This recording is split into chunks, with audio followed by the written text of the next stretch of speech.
எவ்வளோ ஆச்சு? 20 ரூபா. 20 ரூபா. எக் பப்ஸ்ண்ணே 20 ரூபாப்பா. 20 ரூபாயா? பாய் ஒரு பேஸ்ட் கொடுங்க. எவ்வளோ இது? 20 ரூபா. என்ன இது?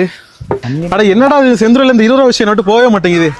இதுக்கே உழம்புனா எப்படின்னா, நம்ம செந்துறையில நான் சொல்ல போற இடையில நீங்க எந்த பொருள் எடுத்தாலுமே வெறும் 20 ரூபாய்க்கு தந்துட்டு இருக்காங்க. அப்படி நம்ம வந்த ஷாப் தான் செந்துறையில இருக்க 20 பசார். வாங்க போலாம். இந்த ஷாப்ல எந்த பொருள் எடுத்தாலும் 20 ரூபாய்க்கே கொடுக்குறாங்களாம். அப்ப லொகேஷன் சொல்றேன், டப்பு நோட் பண்ணிக்கோங்க. நம்ம செந்துறை உடையபாளையம் மெயின் ரோடு கேர்ள்ஸ் ஸ்கூலுக்கு பக்கத்துல தான் இந்த 20 பசார் அமைஞ்சிருக்கு. நம்ம வீடியோ பார்த்துட்டு போற முதல் 5 பேருக்கு வளையல், கேர்ள்ஸ்க்கான ஃபேன்சி திங்ஸ்ல ஏதாவது ஒரு பெரிய பொருள், ஜூஸ் பிளிற பாக்ஸ், பசங்களுக்கான செயின் அல்லது பிரேஸ்லெட் இதெல்லாமே உங்களுக்கு ஃப்ரீயாவே கொடுக்க போறாங்க. இது மட்டும் இல்லாம பொருள் வாங்குற அனைவருக்குமே ஒரு சின்ன கிஃப்ட் கண்டிப்பா உண்டு. இந்த ஷாப்ல ஃபேன்சி திங்ஸ், பேங்கிள்ஸ், எல்லா வகையான ஸ்டிக்கர் போட்டு பாய்ஸ்க்கான bracelet, chain, ear stone, key chain, வீட்டுக்கு தேவையான கேஸ் லைட்டர், வடிகட்டி, பிளாஸ்டிக், மொரம், தட்டு, காய்கறி கூடை, டிபன் பாக்ஸ், ஸ்கூல் சில்ட்ரன்ஸ்க்கான scale pencil set, geometry box, eraser, pouch, colour joker pencil, crayons இது எல்லாமே உங்கள்ட்ட அவைலபிளா இருக்கு. இது மட்டும் இல்லாம உங்கள்ட்ட 300க்கு மேல கலெக்ஷன்ஸ் அவைலபிள் இருக்கு. சோ மேலும் விவரங்களுக்கு ஸ்கிரீன்ல கொடுக்குற நம்பருக்கு கால் பண்ணிக்கோங்க. யோசிக்காம ஜஸ்ட் ஒரு டைம் அந்த கடைக்கு போங்க, நீங்க ரெகுலர் கஸ்டமராவே ஆயிடுவீங்க. சோ மறக்காம இந்த ஆஃபரை உங்க ஃப்ரெண்ட்ஸ் அண்ட் ஃபேமிலிக்கு ஷேர் பண்ணிடுங்க. அண்ட் நெக்ஸ்ட் வீடியோல சந்திக்கலாம். அவ்வளவுதான், பாய்.